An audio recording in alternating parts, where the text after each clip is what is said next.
today we're going to be looking at how is a contract formed, and that's the most essential basic question that ends up having the most long-winded answers. So I'll try and keep it really short and give you the information that you need to find out whether or not you've made a binding contract. So also be aware that I'm talking about English law here, because other jurisdictions have a different approach to contracts, and I'll highlight the area that applies most particularly in a moment. So under English law, we have three key components to making a contract. We have offer, acceptance, and consideration. So let's say I want to sell my old Volvo V70, and I say, fancy buying a used car? Of which, of course, you say, yes, I would love to. I say, I have a Volvo V70 and I'll sell it to you for £5,000 cash, paid by the end of today. And you take a look at my car and you say, come on, Tiff, that's never worth £5,000. I'll give you 3.5 for it, and you're lucky. So have you accepted my offer? No, what you've done is make a counter offer. So you've taken my offer, £5,000 cash for my car, and come back and made an alternative offer that you think's a little bit more appropriate. So that's fairly obvious, isn't it? I've said 5,000, you've come back with 3.5. It's pretty obvious that you haven't agreed to my offer as I spelled it out. What if you didn't say 3,500, but you came back and said, yes, actually that's fine. I think £5,000 is a good price for that car.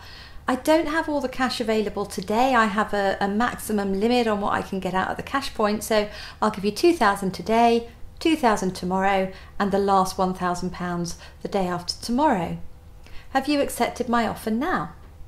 Well, no, that's also a counter offer, because the offer isn't just the terms of the price itself and the thing that's being sold.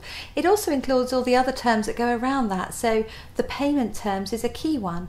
So if I've offered you a particular deal based on all cash today, and you've come back with payment in 3 installments, essentially, you've varied the terms. So again, you've made a counter offer. So let's imagine, for the sake of argument, that you say, yes, actually, excuse me, £5,000 is great value, nice little car. I happen to have a spare £5,000 in my back pocket. I'm happy to do the deal. You've accepted my offer on its terms, and so we have a contract. But now we're missing the third component. So I said we had offer, acceptance, and consideration. So what did I mean by consideration? Well, the consideration is the thing that you give me in exchange for my car, and in this case it's the £5,000, it's cash.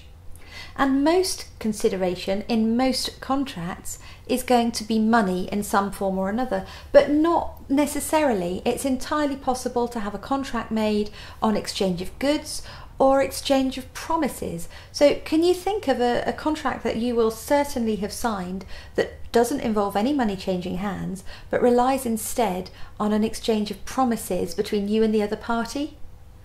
Well, I'm thinking of things like confidentiality agreements. In confidentiality agreements, there's rarely any cash changing hands, but you will see at the top of the agreement a bit of wording that says something along the lines of, hereby, in consideration of the mutual promises undertaken by the parties agree as follows, blah, blah, blah, blah, to keep each other's secrets safe, basically. So in that agreement, you're telling the other party your secrets and they're agreeing to keep them confidential. They're telling you their secrets and you're agreeing to keep those confidential. So that's just another kind of consideration that can make a binding contract. But under English law, there has to be consideration in order for a contract to be seen as binding. And that's something that courts and lawyers have been bouncing around them for many years now. And there is some discussion in legal circles about whether the whole idea of consideration is really outdated and unnecessary. In Scotland, they don't need consideration to make a binding contract, and the same is true of a number of other jurisdictions. So we've covered offer, acceptance, and consideration. And the last thing I'm just going to mention before we sign off for this particular video is, does a contract have to be in writing to be binding? And the answer to that is no, but you may have heard the saying, a verbal contract's not worth the paper it's written on. A verbal contract is legally binding. The only challenge with it is evidence. So if you and I have a conversation and we agree that you're going to buy my car for £5,000 cash by the end of the day, and come 6 o'clock, 7 o'clock, 8 o'clock this evening, you still haven't turned up with the money, am I able to come up to you and say, look, you promised to buy my car for this amount of money and we had a deal? It would be very difficult for me to evidence unless I had a room full of witnesses at my disposal. Whereas if we'd actually signed on a bit of paper saying you agreed to buy my car for this much money on these terms, it would be a lot easier for me to enforce that.